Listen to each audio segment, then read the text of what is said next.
Okay, so move on to 3.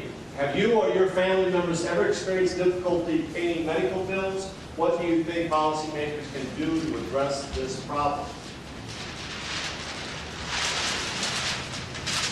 I was thinking I'm having a problem making my mortgage. I'm hoping somebody's going to bail me out. Maybe I didn't. Well, get in line. Why not? Anybody having problems experience difficulty paying a medical bill? I mean, from a hospital standpoint. Yeah, I mean, that's daily for us. You know, and the emergency room is the catch-all system for the hospital. A person maybe needed preventative care, whatever the situation is. You get to the ER, and you have to, by law, be treated with surgery, etc. And then you get into whether there's the charity care, the poverty guidelines. You know, we have somebody in our institutions on the front line working with that person because they would never understand their possible solutions. Do you qualify for Medicaid or not, or are you charity care in those means? So we have people in the institutions trying to help. It's very complex, burdensome. The bills, like you said, there's so many people couldn't possibly.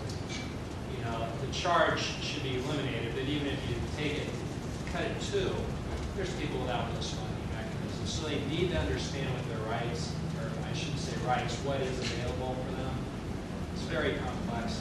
You know, on a bigger scale, like Senator Grassley very much is in favor of what I'm about ready to say. It's really not an issue in the Cedar Valley, but throughout the United States, Florida, more and more of the institutions are becoming tax supportive. New Jersey's a train wreck. A hospital's closing every 2 months. They have 78 block. The state just doled out $40 million trying to keep some solvent today. And the point I'm going to make then is the wonderful diagnostic surgery centers, etc. Look at what's been built in the United States the last 10 years. Nobody's building the psychiatric facility. We lose a fortune providing that service. I'm being dramatic, but it's a money loser. So the cream of the crop, the things that the outpatient surgery, the MRI, is what pays the hospital bills. Now look at what's being built. You skim that stuff off. Are they treating the no pay? Absolutely not. Are they there Monday through Friday, 8 to 5, not every day of every year, every hour? No. And I've told the U.S. government, you're creaming the healthcare system if you allow the cherry picking to continue. But I'm not saying they're not bad.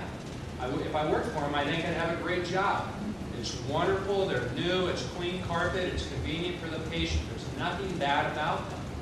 But you're destroying the U.S. hospital system, in my opinion. So you're saying the billing system under the federal government for Medicare and Medicaid is driving towards a creaming or the great cost shift, which in Iowa kind of ended years ago with Blue Cross that doesn't negotiate with a doctor or hospital, take it or leave it.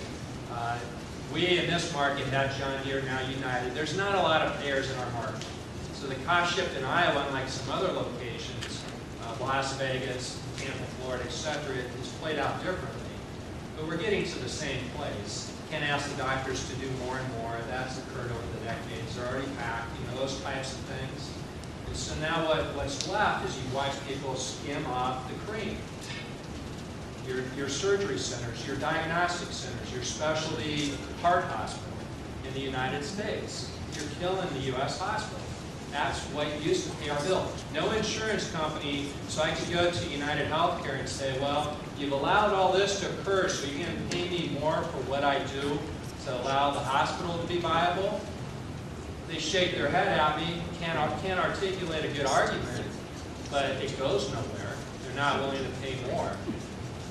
So I've asked, well, don't quit letting people skim off what has helped pay the bills. So how do policymakers address that problem? By not licensing those facilities, or by not allowing those facilities? Yeah, for me, you get to the state certificate of need argument, and I think that would be a great way for states, not the federal government, I like your comment there, but to allow the states to continue to police that. One state just allowed it to occur, I'm aware. Went to a state situation, they told the parties to work it out. They couldn't, they ultimately licensed it. I know there's 9 orthopods in a different community now building a surgery center across the street from the hospital, not in Iowa. It's going to cream the hospital. And if you look and listen to the minutes of this particular scenario, it's like, oh, there's plenty for everybody, hospitals doing fine, etc. We could all spin the good story, The reality of it is, it'll be very devastating for that hospital. I'm making the argument that hospitals don't do as good a job at that particular service as the outpatient We clinics. can never be as convenient as that outpatient center. This should be paid fairly. Maybe the time has come for, this is radical thinking, a paradigm shift. Hospitals take care of people who are acutely sick. I think United Medical Park here in Waterloo is a perfect example, and I know the hospitals were not particularly happy when that facility was built. You park close, you're in and out in 5 or 6 hours, depending on your procedure, and hospitals take care of really, really sick people. But they have to get paid somehow. I know they do. I know they do. Yeah, we lost, I mean, not to get into details, but I'll say it. I can tell you, at Covenant Medical Center, we lost just shy of $1 million doing major orthopedic surgery, major hip implants last year. Not charges, I mean, true cost. And I can tell you, we make a lot of money on an outpatient knee arthroscopy. In and out, hours, you go home. That's the cost shift. So I could agree with what you're saying if the payers then want to start paying to keep the doors open for the stuff we do, the really acute stuff, the neurosurgeries, etc. But if you're going to take away all the outpatient stuff, you either have to adjust payment up, or you're going to see more and more hospitals, like in New Jersey, and just like our critical access environment here kind of kept a lot of hospitals afloat. You got Grinnell Hospital today. I'm not speaking out of school, it's in print. They're spending their time right now wondering if they should join a system. How are they going to survive? That's a good little hospital in a nice Iowa town. That hospital doesn't need a diagnostic center or something else killing it further. That probably would be the death.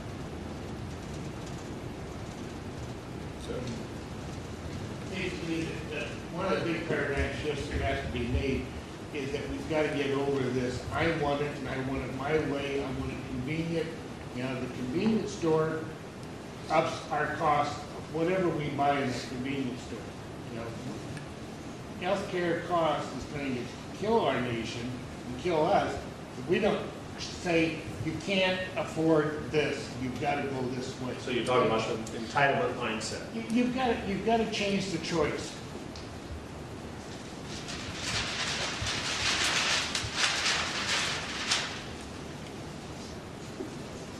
Give it to me now. And I always use the example. My father was a World War II veteran, passed away about 2 years ago, but he was a senator for 36 years. He had the best health care he could ever have. He never had to pay for anything, but he only took hospice the last 2 weeks of his life because somebody else needed it. That was the mindset of the great generation. Now, the baby boomers, not to pick on all of us in this room, but the baby boomer mindset is, it's mine, I want it, even if I don't need it, give it to me. So the entitlement mindset has got to change. Okay? Any others?